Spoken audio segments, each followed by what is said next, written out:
This bulletin proudly brought to you in association with Alex Campbell's Menswear.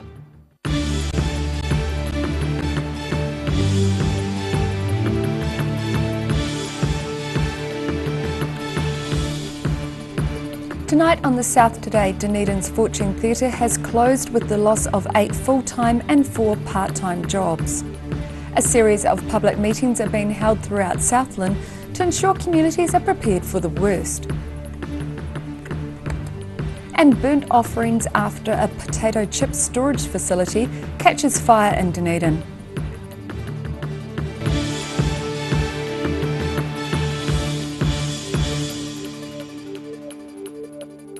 Kia ora, good evening, I'm Melissa Barton. Dunedin's Fortune Theatre has closed with the loss of 8 full-time and 4 part-time jobs.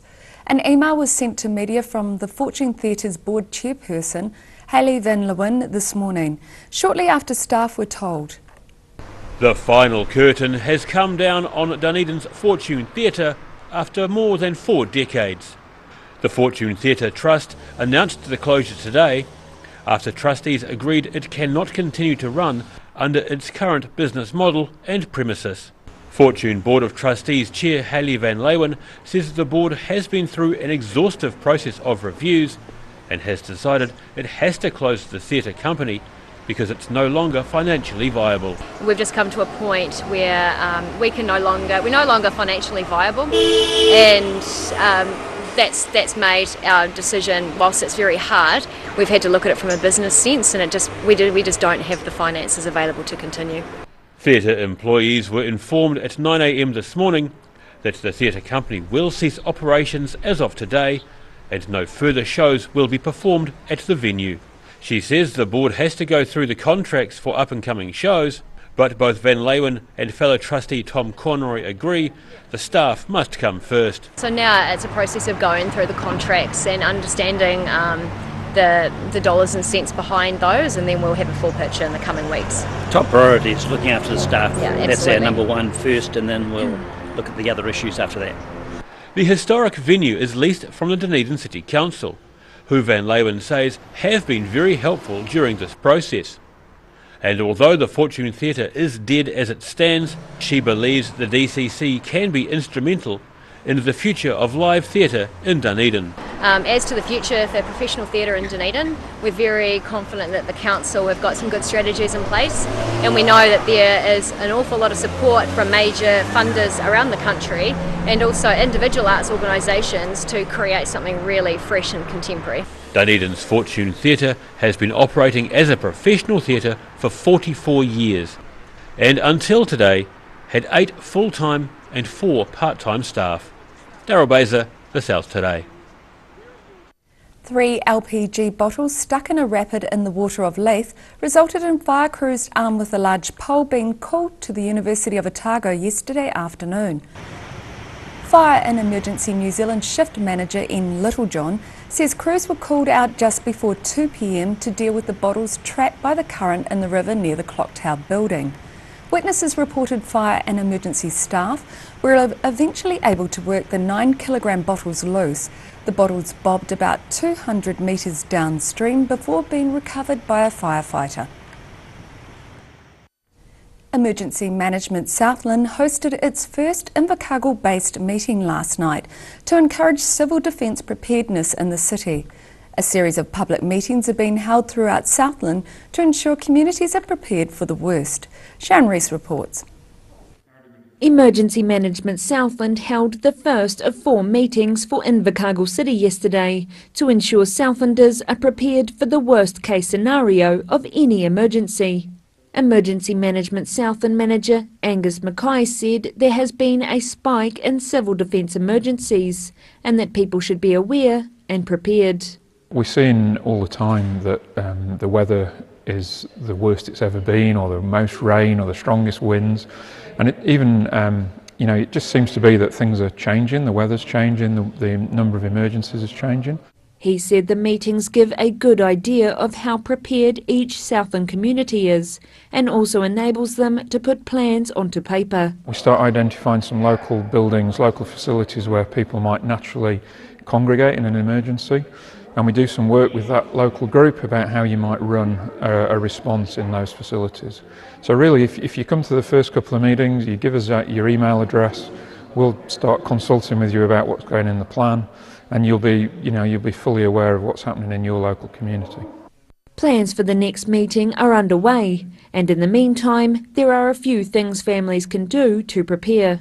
If you've got food and water for 7 days, if you've had a conversation with your family and friends about what to do in an emergency, and if you've got a grab bag in the back of your car or wherever where you've got some clothes and a bit of food and your medicines and things like that, if you can do those 3 things, you're really a long way of the way to being prepared for an emergency. For more information on how to prepare for an emergency, visit civildefencesouthland.govt.nz. Sharon Rees, The South Today. Dunedin Mayor Dave Cull has made a quick apology after asking a member of the public if he was deaf or just stupid. Mayor Cull was addressing Port Chalmers resident Stu Debenham, who was speaking at today's public forum. Stu Debenham was berating the Mayor for taking overseas and domestic trips, including in his role as the President of Local Government New Zealand. After repeatedly asking Mr Debenham not to personalise his presentation and being ignored, Dave Cull finally snapped, saying, "Mr Debenham, are you deaf or just stupid?" which drew audible gasps from the public gallery. However, Debenham continued, urging the council to suspend Mr Cull's travel until rates came down, apologise to ratepayers and consider resigning. Dave Cull interjected again, firstly to apologise, then ordered Mr Debenham to end his repetitive, disrespectful and offensive presentation. A potato chip storage facility in Dunedin caught fire this morning. Fire crews were able to prevent the entire building being burnt to a crisp. 4 emergency appliances plus a truck ladder attended a fire at the Bluebird potato chip storage buildings in Dunedin's Kaikorai Valley this morning.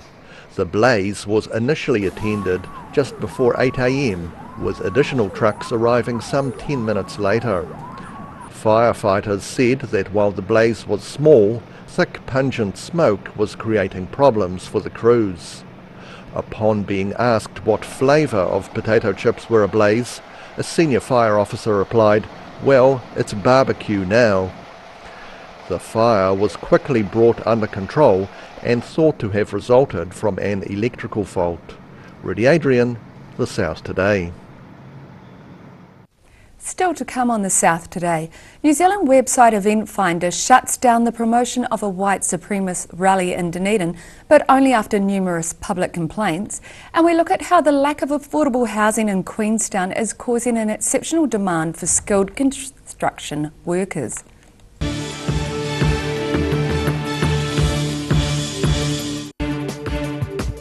For all your news from the southern regions as it happens, go to our Facebook page. The South Today, connecting you with your community thanks to New Zealand On Air. Why wait for seed to germinate? Why not do it the smart way? For instant results, call Ready Lawn today, or for more information, go to readylawn.co.nz. Massive menswear sale on now. Alex Campbell Menswear have brought out a top suppliers warehouse and factory shop.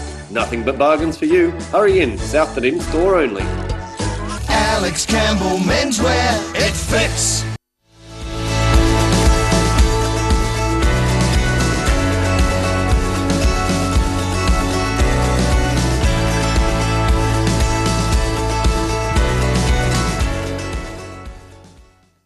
Garrador Dunedin, delivering quality stylish garage doors in Dunedin for over 15 years. New doors, replacement doors, repairs and maintenance are all part of Garrador's quality service.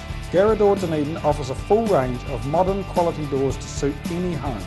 Come visit the team at 553 Kaikorai Valley Road, visit www.garrador.co.nz or call us on 488 5676.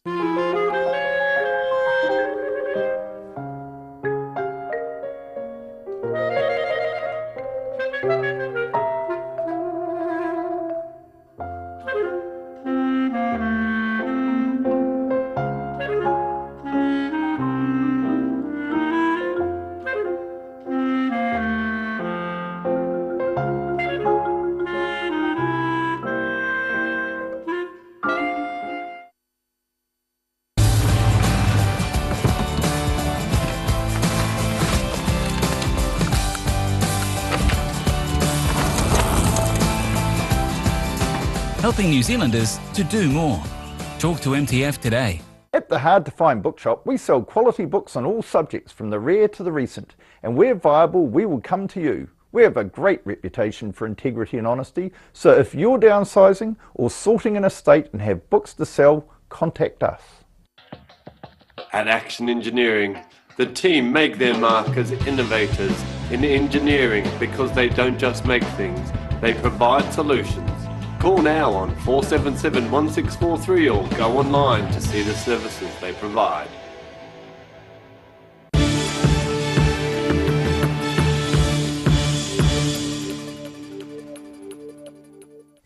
Welcome back. New Zealand website Event Finder has shut down the promotion of a white supremacist rally in Dunedin after it was posted last night. The National Front New Zealand used an Event Finder account to advertise a White New Zealand and Our Future rally at Queen's Gardens. Despite taking the listing down today, Event Finder had been accused of supporting the rally after allegedly ignoring concerns from the public. Dunedin resident Phil Wheeler took to Twitter saying his complaint had been ignored and that Event Finder had blocked him. 4,000 skilled construction jobs will need to be filled in Otago over the next 5 years. A government-appointed industry training organisation says skilled construction workers are in high demand across New Zealand. However, the shortage is more acute in Queenstown due to lack of affordable housing. Mina Amso reports. More people are needed in the construction and trade sector today than ever before. The Otago region is experiencing a significant construction boom. It's expected there will be an average of 800 vacancies a year for skilled workers for the next 5 years. 1,200 construction-related jobs were recorded in Otago in 2017. That's according to SEEK. Building trades and carpentry were the hardest role to fill. But Building and Construction Industry Training Organisation Chief Executive Warwick Quinn says the sector training is lagging behind. So we're probably in the order of 2,000 or 3,000 short a year than we would be the ideal number. He says the shortage is more acute in Queenstown due to lack of affordable housing. The organisation offers 3 to 4 year apprenticeships in 15 disciplines across the sector. And while there has been a 10% annual increase in uptake, Quinn says it's not meeting increasing demands. They could fill 20, 30 or 40 jobs pretty much straight away if they had the supply side, and that's the key shortfall at the moment, skill shortages. Competition from other sectors plays a role, and low birth rates 15 years ago means fewer people are leaving school today. He says the issue will get worse before it gets better. Cromwell-based firm Olsen Contracting has 10 to 20 full-time staff in its books. Director Ben Olsen worked on post-earthquake projects in Kaikoura, but he says he's now directing his attention to Queenstown. So we're working a lot in Frankton on a lot of industrial subdivisions, and also a lot down Jacks Point. He says it's difficult to fill heavy machinery driving jobs in Queenstown due to the housing shortage, but he's hoping to attract workers by offering a higher pay plus free accommodation in Cromwell. And while he is willing to train his employees on the job, he says it's not always possible. When they take on a job, they want to send people that can get the job done, basically, because that's what makes money. Quinn says only about 10% of construction firms offer formal apprenticeships. The training organisation is lobbying the government to get more firms on board. By allowing access to more flexible training, more training that is discreetly aligned with their business, then those firms should be able to take on and train more of their staff. And secondly, providing the employer with financial support. The training organisation is estimating the industry will need 60,000 new people over the next 5 years to meet growth nationally. Mina Amso, The South Today. Stories are still coming to light about damage from the weekend's steady, persistent rain. One of those affected was McAndrew Bay School. The South Today went and looked at the flooding. While the rain this weekend didn't seem to be very heavy, it was steady enough to cause flooding, especially where culverts and gratings were blocked by autumn leaves. Some of the places affected badly by flooding and mud were the school and play centre at Dunedin's McAndrew Bay. Staff were still bailing out flooded areas yesterday, and exterior weatherboards will need to be taken off for drying and cleaning off the mud. McAndrew Bay School Principal Bernadette Newlands says the damage is a major problem for them. It'll all have to be dried out, carpets replaced. But the sad thing is all the equipment. This is our music room and our sports shed, so we lose a lot of music equipment or sports equipment, gym mats and things that will be gone again, and things like our musical amp and our new vacuum cleaner that was replaced after the last flood. That'll be gone again. So it's just that cycle of dealing with the flooding and the impact of it, and the process of getting it sorted again. It's quite demoralising. It's not the first time that a blocked culvert has caused problems for the school. Since 2015, when we had the experience of the culvert across the road flooding and a lot of debris, water and silt coming through the play centre and the school. So we're always nervous when there's steady rain. Despite the challenges, McAndrew Bay School has been able to stay open since the flooding. Rudy Adrian, The South Today. After the break on The South Today, businesses around Dunedin line up for street art to be painted on their exterior walls, and we have tomorrow's weather for you.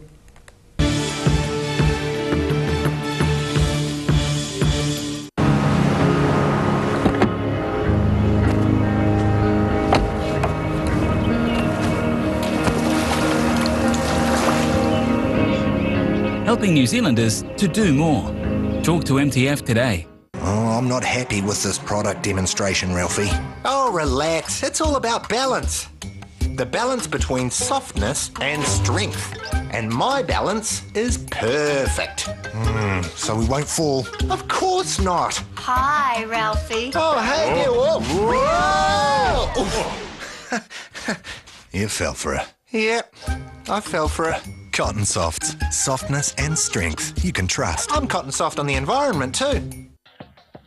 At Action Engineering, the team make their mark as innovators in engineering because they don't just make things, they provide solutions. Call now on 477 1643 or go online to see the services they provide.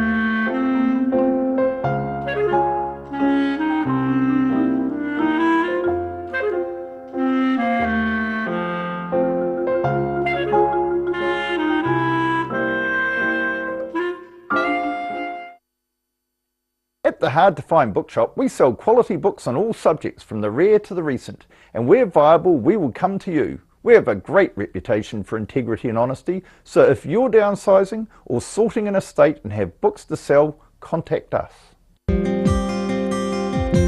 Why wait for seed to germinate? Why not do it the smart way?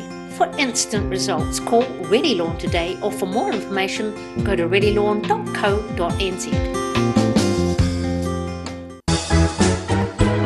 Massive menswear sale on now. Alex Campbell Menswear have brought out a top suppliers warehouse and factory shop. Nothing but bargains for you. Hurry in, South Dunedin store only. Alex Campbell Menswear, it fits.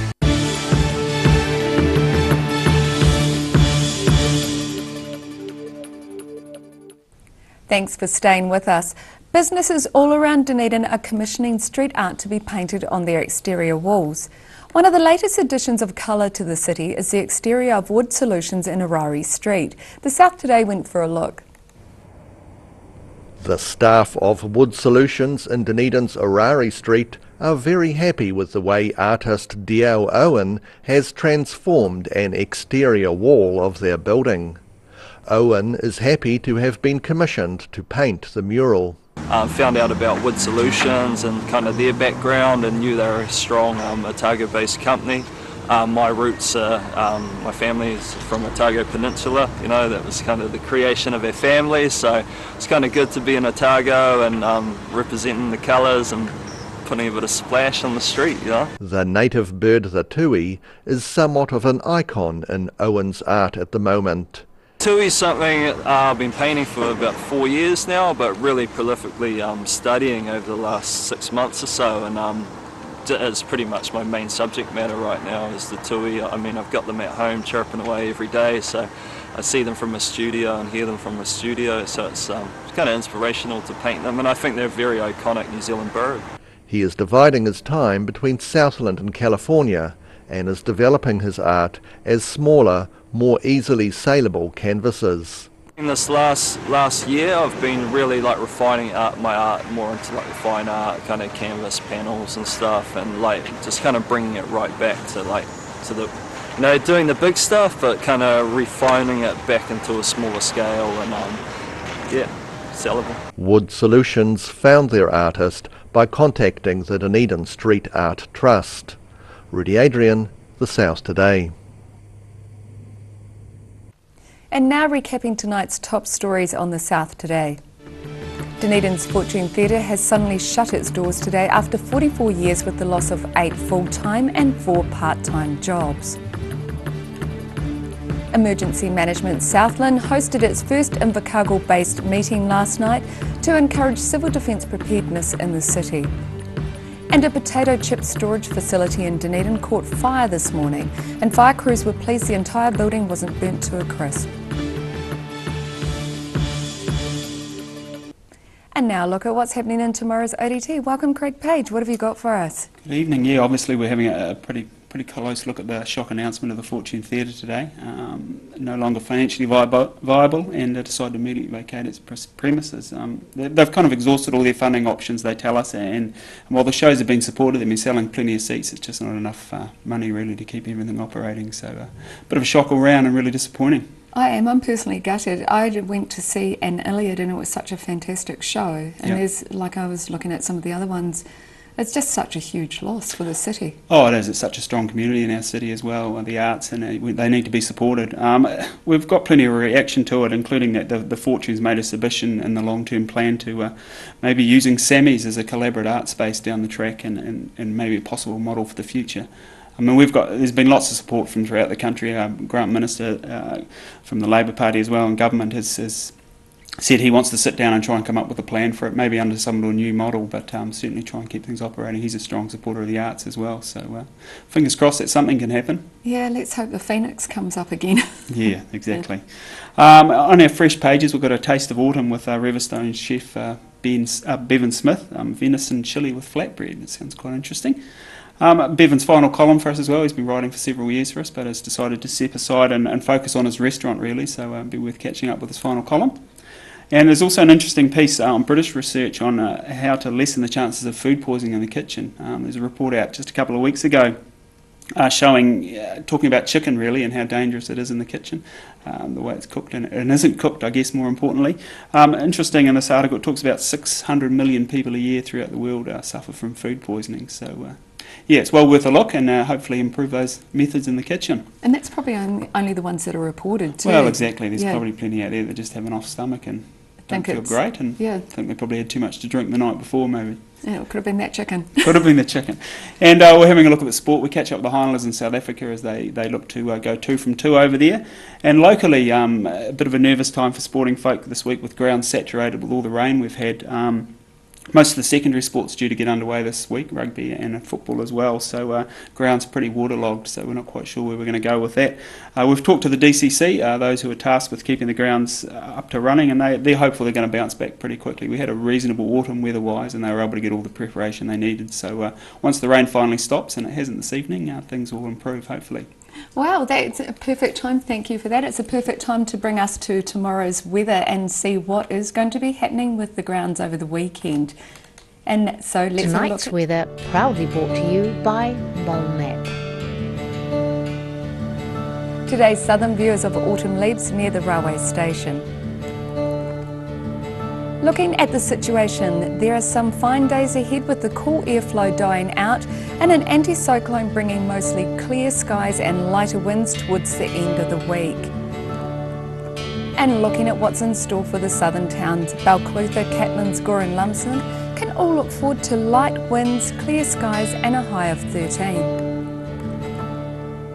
Moving westwards to the Central Lakes area, it's light winds and fine weather for everyone with a high of 14. For Alexandra and Wanaka, Queenstown 13 and Te Anau 12. And it's pretty much the same fine weather for the northern towns as well. Along the coast, Oamaru and Timaru can expect light winds, fine weather and a high of 14. And it's similar inland for Omarama and Twizel with a high of 13. In Dunedin tonight, the showers will be clearing, which is good news for the sports grounds, with an overnight low of 8. Mostly fine and sunny tomorrow with a high of 13. The cool winds will be dying out, but cold tomorrow night with a low of 13. Fine and sunny on Thursday with moderate winds. Cool though with a high of 14 and a low of 5. And in Invercargill tonight, becoming fine with an overnight low of 2. Fine with sunny periods and some cloud tomorrow, cold dying out, a high of 12 and a low of 0. Mostly fine and sunny on Thursday with light to moderate winds, and cool weather, a high of 13 and a low of 5. And that's our news for this Tuesday. For the latest news from the southern region, you can follow us on Facebook and at channel39.co.nz.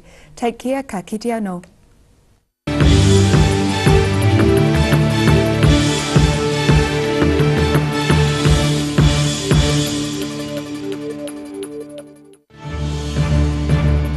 This bulletin proudly brought to you in association with Alex Campbell's Menswear. Supporting local content so you can see more of New Zealand on air.